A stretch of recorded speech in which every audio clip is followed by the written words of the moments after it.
حاضرین، ہم میں سے کسی سے یہ بات مخفی نہیں ہے کہ اسلام میں نماز کا بڑا ہی مقام اور مرتبہ ہے۔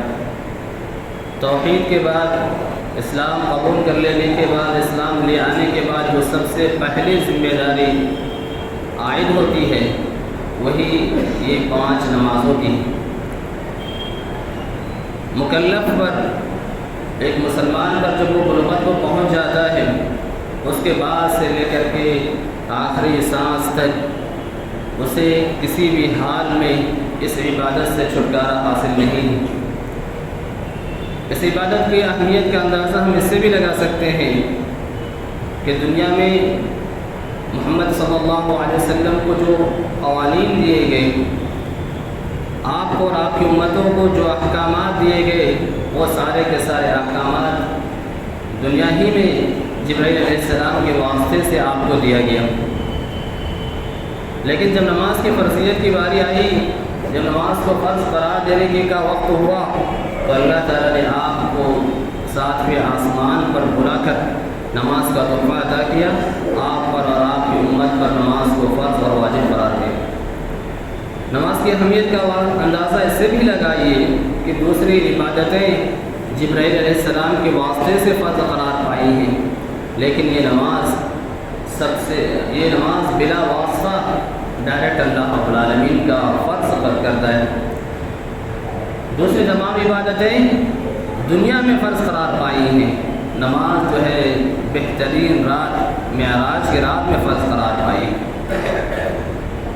توحید کے بعد ہر وقت اور روزانہ کوئی اور عبادت اگر ایک مسلمان پر فرض ہے تو وہ یہی 5 وقت کی نمازیں ہیں۔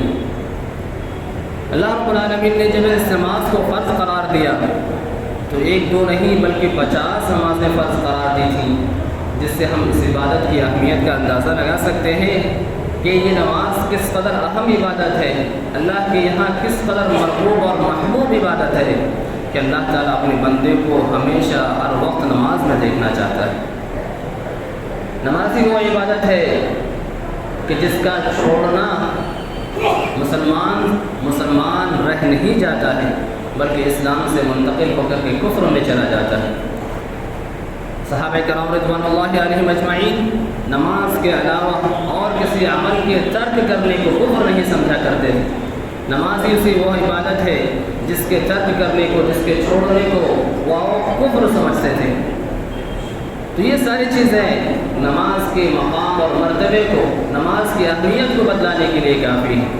نماز کی اہمیت کا اندازہ اس سے بھی لگائیے کہ اللہ رب العالمین اپنے تمام بندوں کو عمر کے ابتدائی مرحلے سے ہی اس عبادت کا پابند دیکھنا چاہتا ہے۔ اسی وجہ سے 7 سال کی عمر ہی سے شریعت ہمیں یہ تعلیم دیتی ہے کہ ہم اپنے بال بچوں کو نماز کا حکم دیں، اور جب وہ 10 سال کے ہو جائیں تو ان کو اس قیام کے ترک کرنے کی وجہ سے، نماز نہ پڑھنے کی وجہ سے ان کو جو ہے سزا بھی ملنی چاہیے۔ نماز کی اہمیت کا اندازہ ہم اس سے بھی لگائیں کہ انسان سفر میں ہو یا حضر میں، صحت مند ہو یا بیمار، کسی بھی حالت میں معاف نہیں، کسی بھی حالت میں معاف نہیں ہے، بلکہ حتیٰ کہ اگر انسان کھڑے ہو کر کے نماز پڑھنے کی سکت نہیں رکھتا ہے، کھڑے ہو کر کے نماز پڑھنے کی اس کے پاس طاقت نہیں ہے، تو شریعت اسے یہ تعلیم دیتی ہے کہ وہ بیٹھ کر کے نماز پڑھے۔ اگر اس کی بھی طاقت نہیں ہے تو لیٹ کر کے نماز پڑھنے کی اجازت ہے، اور اگر کوئی ایسا ہو جسے لیٹ کر کے بھی نماز پڑھنے کی طاقت نہ ہو، اہل علم نے ذکر کیا ہے کہ اسے اشاروں سے ہی نماز پڑھنے کا حکم ہے۔ نماز کی اہمیت کا اندازہ اس سے بھی لگائیے کہ حالت جنگ میں بھی دشمنوں سے مقابلے کے وقت بھی، عین لڑائی کے وقت بھی اگر نماز کا وقت ہو جائے تو ایسی صورت میں نماز کو ترک نہیں کیا جائے گا، اگرچہ کہ اس کے بہت سے ارکان میں، بہت سے شروط میں خلل پایا جائے، بلکہ نماز لڑائی کی حالت میں جن کیفیات میں مروی ہیں ان کیفیات میں سے ایسی بھی ہے کہ آدمی دوڑتے بھاگتے نماز پڑھتا رہے لیکن نماز سے غافل نہ رہے۔ جنگ کی حالت میں ہے، دشمن سے برسر پیکار ہے، دشمن سے مقابلہ جاری ہے، انسان کے جان کی فکر نہیں ہے، پتہ نہیں ہے کہ کیا کون سے لمحے کیا ہونے والا ہے، لیکن ایسی حالت میں بھی شریعت نے یہ کہا کہ ایک انسان کو نماز کا وقت ہونے کی وجہ غافل نہیں ہونا چاہیے۔ اگرچہ کہ وہ نماز کھڑے ہو کر کے نہ پڑھ رہا ہو، اگرچہ کہ وہ سکون و اطمینان کے ساتھ ایسے حالت میں نماز نہ پڑھ پائے، چلتے پھرتے دوڑتے بھاگتے نماز پڑھنے کا حکم۔ نماز کی اہمیت کا اندازہ ہم اس سے بھی لگائیں کہ قیامت کے دن جن اعمال کے سلسلے میں اللہ رب العالمین سب سے پہلے بندے سے محاسبہ کرے گا وہ یہی نماز ہے۔ اگر نماز کا معاملہ درست نکلا تو بقیہ سارے مراحل آسان اور کامیابی کے ساتھ گزر جائیں گے۔ اگر نماز میں خلل اور نقصان واقع ہوا تو آگے کے مراحل اور بھی مشکل اور دشوار۔ تو یہ سارے معاملات، یہ ساری باتیں نماز کے مقام اور مرتبے کو بتانے کے لیے کافی ہے۔ آپ نماز کی اہمیت کا اندازہ اس سے بھی لگا دیجیے کہ اللہ کے نبی صلی اللہ علیہ وسلم نے کہا کہ میری آنکھوں کی ٹھنڈک اسی نماز میں ہے۔ آپ صلی اللہ علیہ وسلم کو جب کسی معاملے سے دقت اور دشواری پیش آتی تھی، آپ صلی اللہ علیہ وسلم فوراً بلال سے کہتے ارحنا بہا یا بلال، اس نماز کے ذریعے سے ہمیں آرام پہنچائیے، اس نماز کے ذریعے سے ہمیں آنکھوں کی ٹھنڈک پہنچائیے۔ یہ سارے امور نماز کے مقام اور مرتبے کو اس مسلمان کی زندگی میں بتانے کے لیے کافی ہے۔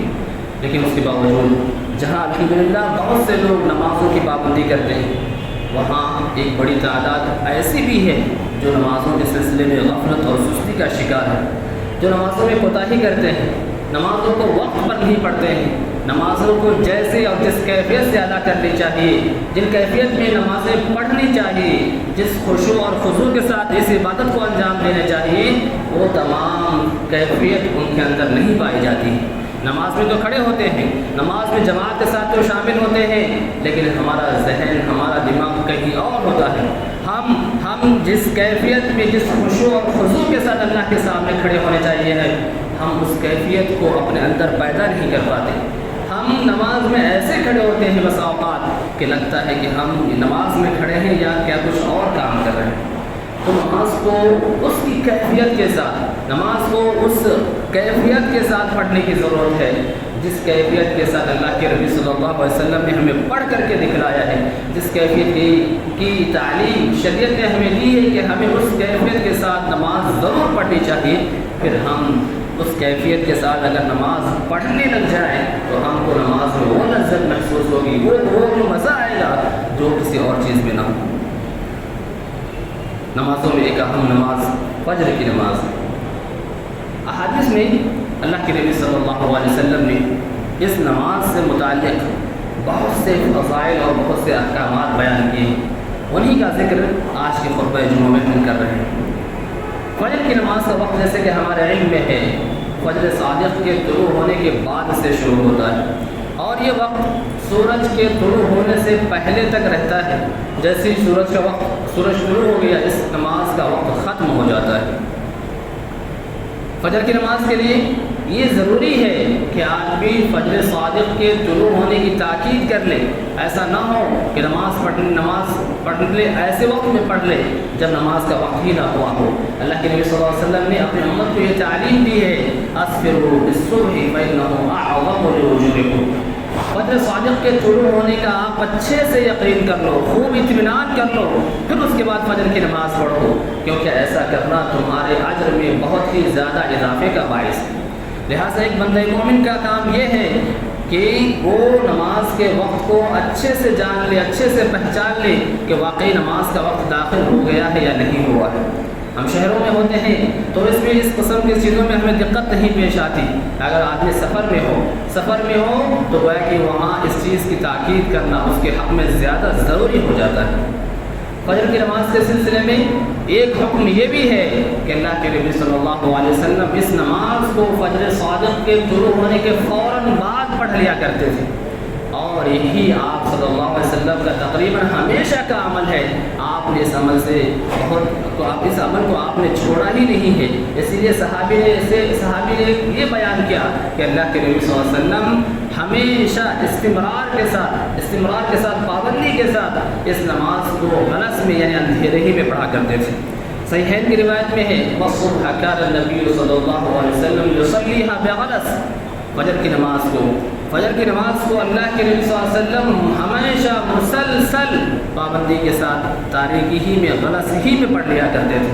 لہذا ہمیں بھی اس بات کی کوشش ہونی چاہیے کہ جیسے ہی فجر کا وقت ہوا، وقت کے داخل ہونے کا یقین ہو گیا، ہم اس نماز کو ویسے ہی اس وقت میں پڑھ لیں جس میں نبی کریم صلی اللہ علیہ وسلم نے پڑھنے کا اہتمام کیا ہے۔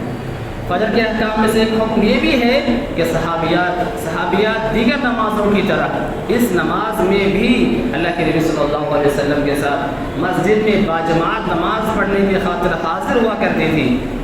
عائشہ رضی اللہ عنہ کہتی ہیں کہ مومن صحابیات نبی کریم صلی اللہ علیہ وسلم کے ساتھ مسجد میں باجماعت نماز پڑھنے کی خاطر اپنے چادروں میں لپٹے ہوئے موجود ہو جایا کرتی تھی، حاضر ہو جایا کرتی تھی، اور جب آپ صلی اللہ علیہ وسلم کے ساتھ وہ نماز سے فارغ ہوتی تو پھر اپنے گھروں کو لوٹ جاتی۔ گھروں کو واپس ہوتے ہوئے بھی اس وقت اتنا اندھیرا ہوتا کہ کوئی ان کو پہچان نہیں پاتا کہ یہ کون ہے، یہ کون ہے۔ اسی طریقے سے فجر کی نماز کے سلسلے میں یہ بھی تعلیم ہے کہ اس نماز میں قرأت لمبی ہونی چاہیے، قرآن کی تلاوت زیادہ سے زیادہ ہونی چاہیے۔ ہمارے علم میں یہ بات ہو کہ اللہ کے نبی صلی اللہ علیہ وسلم پر جب نماز فرض قرار دیا گیا تو سوائے مغرب کی ساری نمازیں 2 رکعت کر کے ہی فرض قرار دی گئی تھی۔ نبی کریم صلی اللہ علیہ وسلم جب مدینہ ہجرت کر آئے تو آپ صلی اللہ علیہ وسلم پر مغرب کی نماز کو اور فجر کی نماز کو اسی کی جگہ پر برقرار رکھا گیا، باقی 3 نمازوں کے تعداد میں اضافہ کر دیا گیا، اور فجر کی نماز میں تعداد کے مقابلے میں قرأت لمبی کرنے کا حکم ہوا، یعنی کہ قرآن کی تلاوت فجر کی نماز میں زیادہ سے زیادہ ہونی چاہیے۔ اور اللہ کے نبی صلی اللہ علیہ وسلم سورہ قاف سے لے کر کے سورہ نازعات تک، جن کو مفصل کہا جاتا ہے، تلاوت مفصل، اس کی آپ صلی اللہ علیہ وسلم ہمیشہ ان جگہوں سے عموماً تلاوت کرتے تھے، اور کبھی کبھی اس کی آپ صلی اللہ علیہ وسلم جو ہے چھوڑ کر کے دوسرے جگہوں سے بھی تلاوت کر لیا کرتے تھے۔ تو یہ اور اس قسم کے جو احکام ہیں فجر کی نماز کے سلسلے میں ہیں، اور فجر کی نماز کے سلسلے میں ایک حکم یہ بھی ہے کہ جمعہ کے دن اس نماز میں خصوصی صورتوں کی تلاوت کی پابندی آپ صلی اللہ علیہ وسلم نے کی ہے، اور وہ ہے سورہ سجدہ اور سورہ انسان یا سورہ دہر۔ تو یہ بعض احکام ہمیں اس احادیث کی روشنی میں اس نماز سے متعلق ملتے ہیں۔ احادیث میں اس نماز کی اور بہت زیادہ فضائل و خصوصیات وارد ہیں۔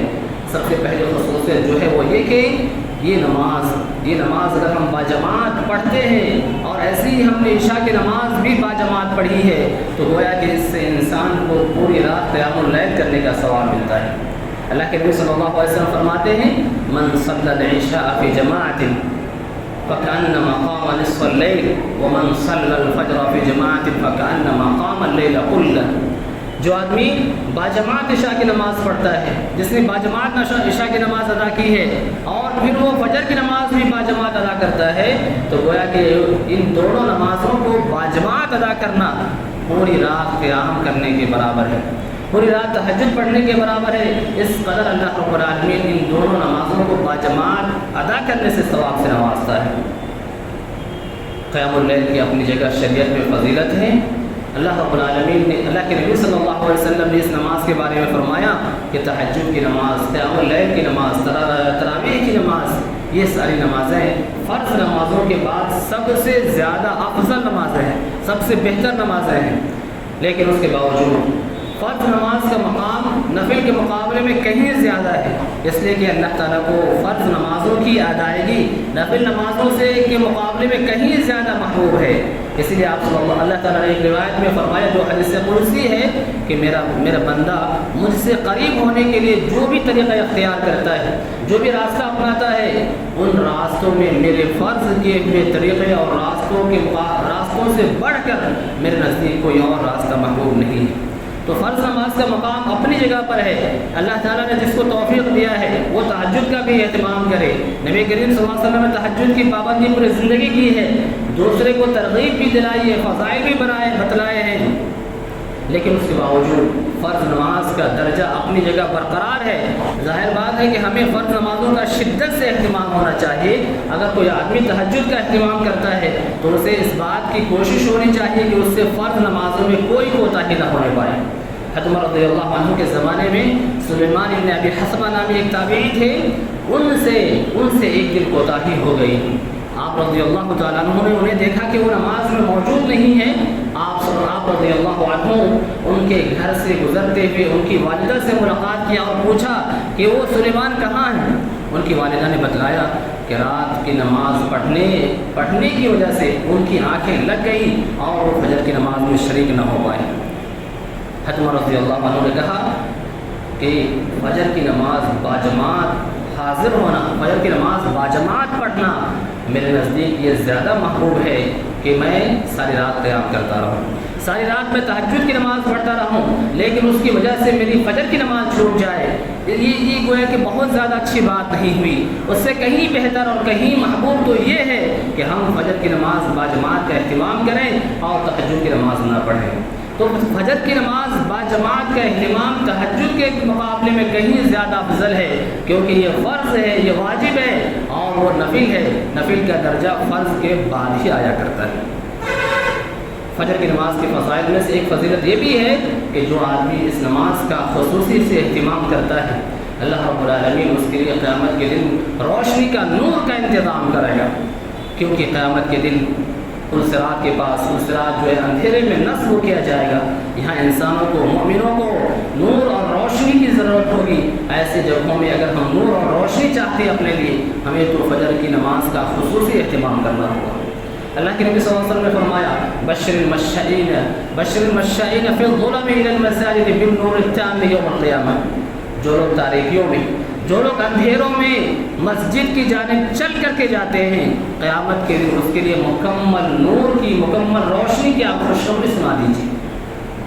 بشر المشائین فی الظلم الی المساجد بالنور التام یوم القیامہ، قیامت کے دن مکمل روشنی اور نور کی خوشخبری ہے اس آدمی کے لیے جو اندھیروں میں نماز پڑھنے کی خاطر مسجدوں کی طرف چلا آتا ہے۔ اندھیروں سے مراد یعنی وہ نماز جو رات کی تاریکی میں پڑھی جاتی ہے، رات کے آخری حصے میں پڑھی جاتی ہے اور رات کے اندھیرا ہونے کے بعد پڑھی جاتی ہے، چاہے جیسے کہ آج کے زمانے میں الحمدللہ روشنی کا انتظام ہے، پھر بھی یہ فضیلت انسان کو حاصل ہو جائے گی۔ فجر کی نماز دنیا اور دنیا کی تمام چیزوں سے افضل اور بہتر ہے۔ ہم سب کو فجر کی وہ 2 رکعت سنت کی فضیلت معلوم ہے۔ اگر یہ 2 رکعت سنت کی یہ فضیلت ہے تو ہم اندازہ لگائیں کہ فرض نمازوں کی فضیلت کا کیا عالم ہوگا۔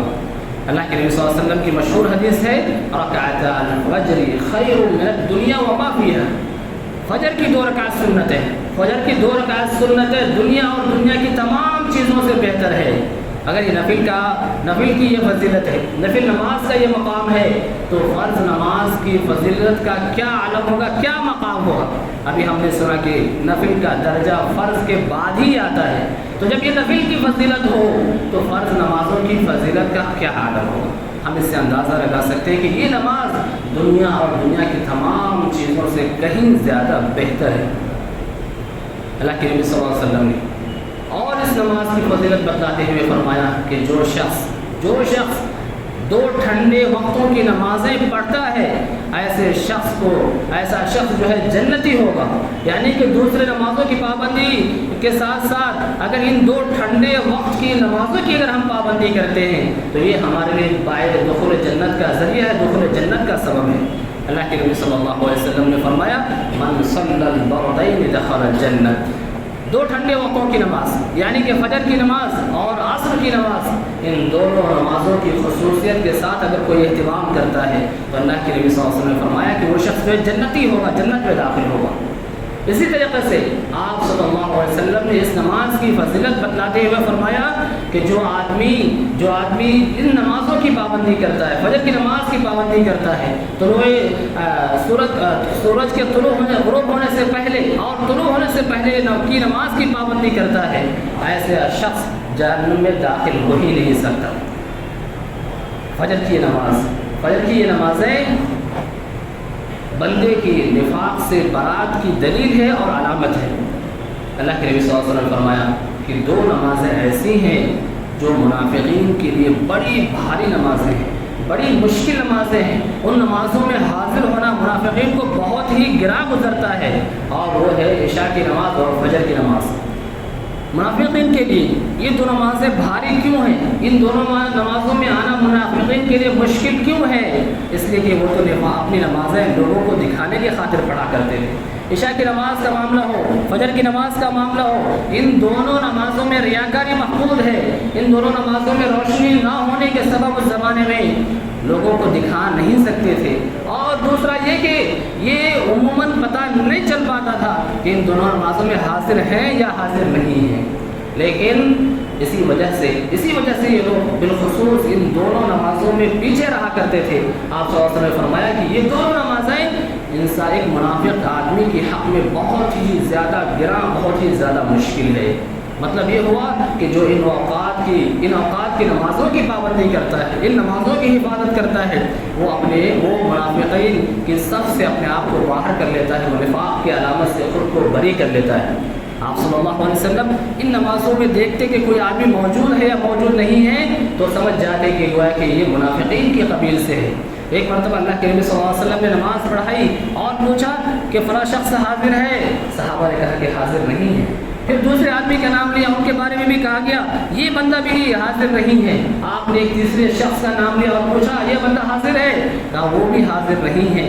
پھر کہا کہ وہ نمازیں جو منافقین کو بڑی بھاری پڑتی ہیں یہ فجر کی نماز ہیں، اگر ان دو نمازوں کی انہیں فضیلت معلوم ہو جائے تو وہ رینگتے ہوئے بھی آئیں گے، لیکن انہیں اس سے کیا سروکار، کیونکہ وہ عموماً اپنی نمازیں دوسروں کو دکھانے کی خاطر پڑھا کرتے ہیں۔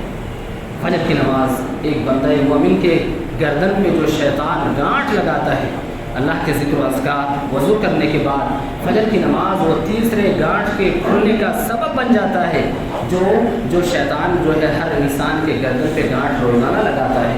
اگر انسان فجر کے وقت اٹھتا ہے، اللہ کا ذکر کرتا ہے، وضو کرتا ہے اور باجماعت نماز پڑھ لیتا ہے تو اس کے گردن پہ جو گانٹھ شیطان کی طرف سے لگائی گئی ہوتی ہے وہ کھل جاتا ہے۔ پھر بندہ دن بھر اپنے آپ کو نہایت ہی نشیط، چست اور پھرتیلا پاتا ہے، ورنہ گویا کہ وہ خبیث النفس اور سست کاہل ہو کر کے پورا دن گزارتا ہے۔ فجر کی نماز کے یہ سارے فضائل اس بات پر دلالت کرتے ہیں کہ ایک بندہ مومن کو اس کی پابندی کی خصوصی توجہ ہونی چاہیے، اس کا خصوصی اہتمام کرنا چاہیے۔ لیکن وہیں پہ بہت سے لوگوں کو اس نماز میں حاضر ہونے میں بڑی دقت ہوتی ہے، اس کے بہت سے وجوہات ہو سکتے ہیں۔ اسی لیے اللہ کے نبی صلی اللہ علیہ وسلم نے ہمیں چند تدبیریں بتلائی ہیں اور چند تدبیریں اختیار کر کے ہم بآسانی اس نماز میں پہنچ سکتے ہیں۔ آپ صلی اللہ علیہ وسلم کے بارے میں ہمیں معلوم ہے کہ اللہ کے نبی صلی اللہ علیہ وسلم عشاء کے بعد غیر ضروری بات چیت کو ناپسند کرتے تھے، یعنی کہ عشاء کا وقت ہو گیا، ضروری کاموں سے فارغ ہو گئے، آپ صلی اللہ علیہ وسلم سونے کو پسند کرتے تاکہ آپ آخری پہر میں جاگ سکیں، تہجد کا اہتمام کر سکیں، فجر کی نمازوں کی پابندی کر سکیں۔ لیکن آج ہمارا کیا عالم ہے؟ وہ کہ بس اوقات ایسا محسوس ہوتا ہے کہ ہمارے دن کا آغاز عشاء سے ہو رہا ہے اور ہم رات دیر تک جاگتے رہتے ہیں، یعنی گفتگو کرتے رہتے ہیں، موبائل اور دیگر چیزوں میں کہاں مشغول رہتے ہیں، بہت تاخیر ہو جاتی ہے سوتے، نتیجہ یہ ہوتا ہے کہ ہم فجر کی نماز ہم سے ضائع ہو جاتی ہے۔ فجر کی نماز کے لیے انسان پختہ ارادہ کرے، پختہ عزم کرے تو ضرور فجر کی نماز میں جاگ جائے گا۔ آدمی کو سفر پہ جانا ہو، کہیں کسی کو رات کے آخری پہر میں ملاقات کرنی ہو تو ایسی صورت میں اس کے دل میں اس خیال کی وجہ سے وہ رات میں بارہا اس کی نیند کھلتی ہے، اور کبھی تو ایسا بھی ہوتا ہے کہ آدمی کو ساری رات نیند ہی نہ آئے کیونکہ اس کو اس وقت میں سفر کرنا ہوتا ہے یا اس وقت میں کسی سے ملاقات کرنی ہوتی ہے، ایسی صورت میں وہ سو نہیں پاتا ہے۔ ایسی ہی اگر ہم پختہ ارادہ کریں، پکا عزم کریں تو ہم ضرور انشاءاللہ فجر کی نماز میں ہم جاگ جائیں گے۔ اسی طریقے سے ہمیں یہ ترکیب اپنانی چاہیے کہ ہمیں اللہ رب العالمین کے سامنے ہاتھ پھیلانے چاہیے، اللہ رب العالمین سے عاجزی کے ساتھ گڑگڑا کر کے ہمیں یہ توفیق مانگنی چاہیے کہ اللہ ہمیں ضرور فجر کی نماز میں جگہ دینا۔ اگر ہم اس توفیق کو مطلب کریں گے، اللہ کے سامنے ہم ہاتھ پھیلائیں گے تو ضرور ہم فجر کی نماز میں جاگ سکتے ہیں۔ اسی طریقے سے جو تدبیر اپنانی چاہیے وہ یہ ہے کہ الارم لگا کر کے سوئیں۔ آج ہمارے گھروں میں ہر شخص کے پاس موبائل ہے، یا کم سے کم ہر گھر میں ضرور موبائل ہے، یا جو ہے اس کے دوسرے الارم والی گھڑیاں بھی موجود ہیں۔ اگر بندہ مومن صادق سچے دل سے اگر وہ فجر کی نماز میں شرکت کا متمنی ہوتا ہے، شرکت کرنا چاہتا ہے، تو وہ ضرور اس قسم کے اسباب کو اپنا کر کے شریک ہو سکتا ہے۔ اگر سمجھ لیں یہ بھی نہیں ہے، تو اگر ہم پکے اور سچے دل سے فجر کی نماز میں شامل ہونا چاہتے ہیں تو اپنے پڑوسی سے کہیں یا ان لوگوں سے کہیں جو نماز میں پابندی کے ساتھ شریک ہوتے ہیں، جاتے ہوئے ہمارا دروازہ بھی کھٹکھٹا جانا، ہمارا بیل بھی بجا جانا، یا ہمارے فون پہ فون کر دینا تاکہ ہم فجر کی نماز میں شریک ہو سکیں۔ ضرورت اس بات کی ہے کہ ہم اس قسم کے فضائل کو اپنے ذہنوں میں رکھیں، اللہ رب العالمین سے ہم سچے دل سے پکا اور سچا ارادہ کریں اور اللہ سے توفیق طلب کریں، تو ضرور ہمیں کامیابی ملے گی، ضرور ہم اس وقت کی نماز میں شریک ہو پائیں گے۔ اللہ رب العالمین سے دعا ہے کہ ہمیں ضرور اس بات کی توفیق عطا فرمائے، آمین۔ سبحان ربک رب العزۃ عما یصفون وسلام علی المرسلین والحمد للہ رب العالمین۔